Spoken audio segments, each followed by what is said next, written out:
Donald Trump has issued a stark warning to Iran, threatening to hit dozens of targets inside the Islamic Republic if it retaliates for the targeted killing of top commander Qasem Soleimani. The US president fired off a series of tweets, part of which said Iran is talking very boldly about targeting certain USA assets as revenge for our ridding the world of their terrorist leader. Let this serve as a warning that if Iran strikes any Americans or American assets, we've targeted 52 Iranian sites, and those targets and Iran itself will be hit very fast and very hard. The USA wants no more threats.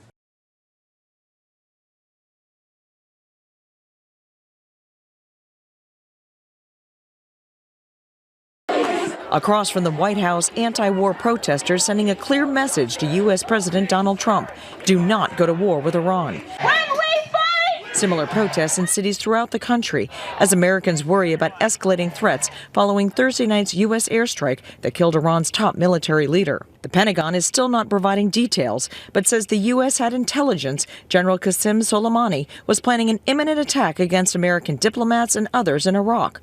Some critics and a few Democrats question whether that intelligence was strong enough to order the attack.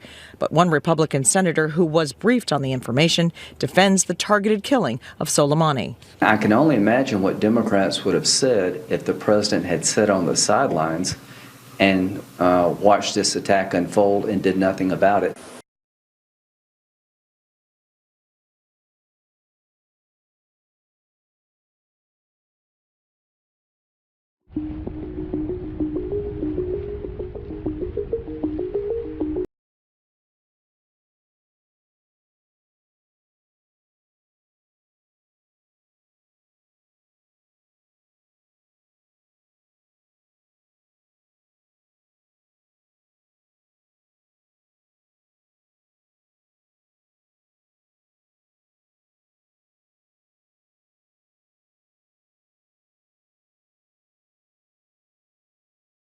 Of course, we want to be in close contact with our US partners. We understand the action they took, but we also need to be very clearly focused on what happens next. We want to de-escalate the tensions.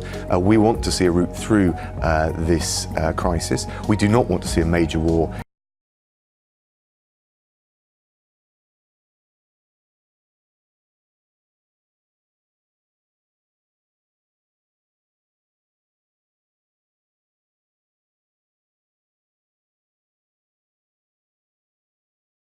I want to take you now to Kenya, where a number of Al-Shabaab fighters have been killed during an attack on a Kenyan military base, which is also used by American forces.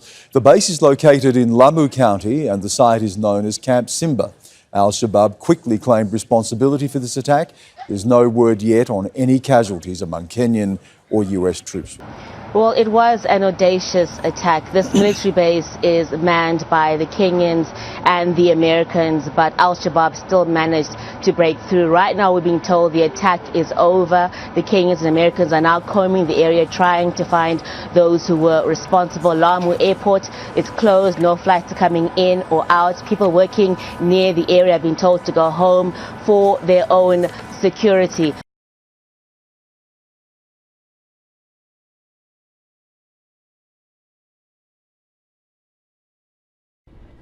Police divers leaving Esperance to head out to sea, searching for the body of a man mauled by a shark, after the alarm was raised about WA's latest fatal attack. Emergency services raced to the scene following the attack, which occurred near Cull Island, about 7 kilometres off the Esperance coast, about 1 o'clock on Sunday afternoon. The victim is understood to be an Esperance local. He was diving at the time, and it's believed the shark attacked him just metres from their boat. A woman on the boat at the time was taken to hospital to be treated for shock. Cull Island is an extremely popular diving spot, known for its marine life. Coming during the busy summer period, locals say the town is full of holidaymakers, including plenty of surfers and divers.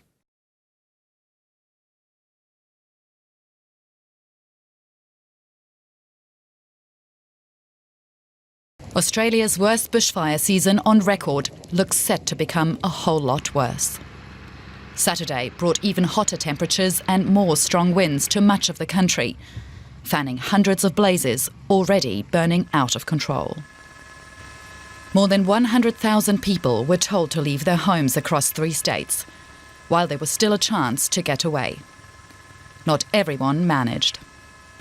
On Kangaroo Island, 2 people died as their car was overtaken by a blaze that broke containment lines. Australia's Prime Minister says the fire crisis has reached a new level and has ordered 3,000 Army reservists to help. The scale of the fires is stretching resources on the ground, and there are clearly communities that need additional help.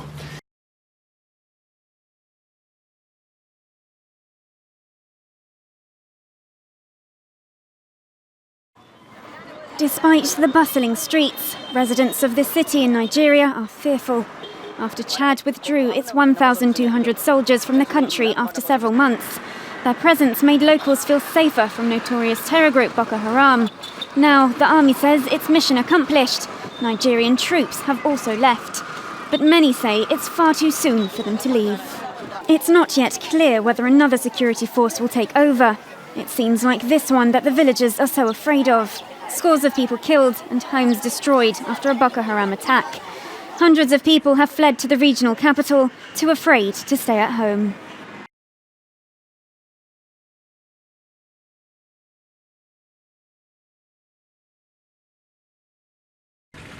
A torrent of mud sweeping through homes, destroying roads, bridges and farmlands.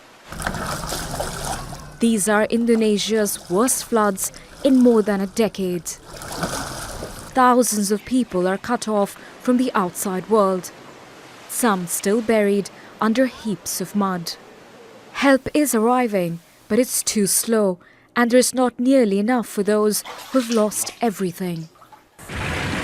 Torrential rain began on New Year's Eve, triggering landslides and causing rivers to break their banks. Mudslides and bad weather are making it hard for rescue workers to reach those stranded in remote areas.